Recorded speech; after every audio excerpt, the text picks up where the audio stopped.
আসসালামু আলাইকুম ওয়া রাহমাতুল্লাহি ওয়া বারাকাতুহু। ইন্নাল হামদুলিল্লাহি ওয়াহদা ওয়াস সালাতু ওয়াস সালামু আলা মান লা নাবিয়্যা বা'দা, আম্মা বাদ। সম্মানিত দর্শক এবং শ্রোতা মণ্ডলী, আমরা ধারাবাহিকভাবে নিয়াত সম্পর্কে আলোচনা শুনে আসছিলাম।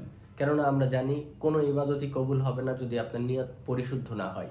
পরিশুদ্ধ নিয়াত একমাত্র আপনার ইবাদত সঠিক হওয়ার বা আল্লাহর কাছে কবুল হওয়ার একমাত্র মানদণ্ড। আমরা দ্বিতীয়ত যে বিষয়টা নিয়ে আলোচনা করব সেটি হচ্ছে যে নিয়াত শব্দটা কতটুকু গুরুত্বপূর্ণ। আসুন আমরা শুনে নেই। ইয়াহিয়া ইবনে কাসির রাহিমাহুল্লাহ আলাইহি হতে বর্ণিত, তিনি বলছেন যে তাআল্লামুন নিয়্যা, তোমরা নিয়াতকে বেশি বেশি নিয়াতের প্রশিক্ষণ গ্রহণ করো, বেশি বেশি তোমরা নিয়াত সম্পর্কে বেশি বেশি জানো, বেশি বেশি শেখো, নিয়াত সম্পর্কে বেশি বেশি জ্ঞান অর্জন করো। তাআল্লামুন নিয়্যা, তোমরা নিয়াত সম্পর্কে বেশি বেশি প্রশিক্ষণ গ্রহণ করো। ফাইন্নাহা, কেননা এই নিয়াতটা আবলাগু মিনাল আমাল, এই আমলের মধ্যে, কারণ নিয়াত হচ্ছে আমলের মধ্যে সবচেয়ে গুরুত্বপূর্ণ, বা নিয়াত হচ্ছে আমলের একটা পরিপূরক। নিয়াত ছাড়া আমল গ্রহণযোগ্য হয় না।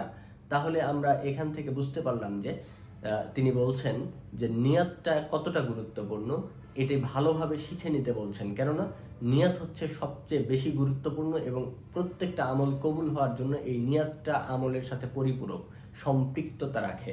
এবার আমরা ওই হাদিসটা আমরা সকলেই জানি, সেটি হচ্ছে রাসূল সাল্লাল্লাহু আলাইহি ওয়াসাল্লাম বলেছেন, যেটা প্রত্যেকটা কিতাবের প্রথম হাদিস হিসাবে আমরা দেখতে পাই।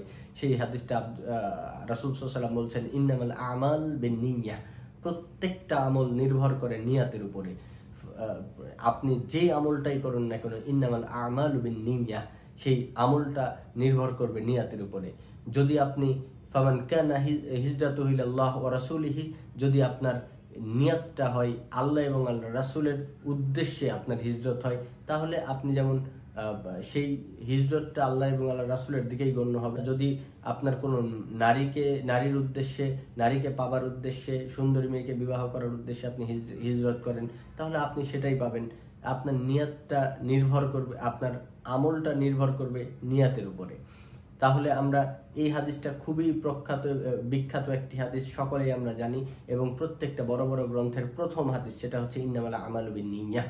নিয়াত ছাড়া কোনো আমলই যথাযথভাবে কবুল হবে না। তাহলে প্রত্যেকটা আমলের পূর্ব শর্ত হচ্ছে নিয়াত।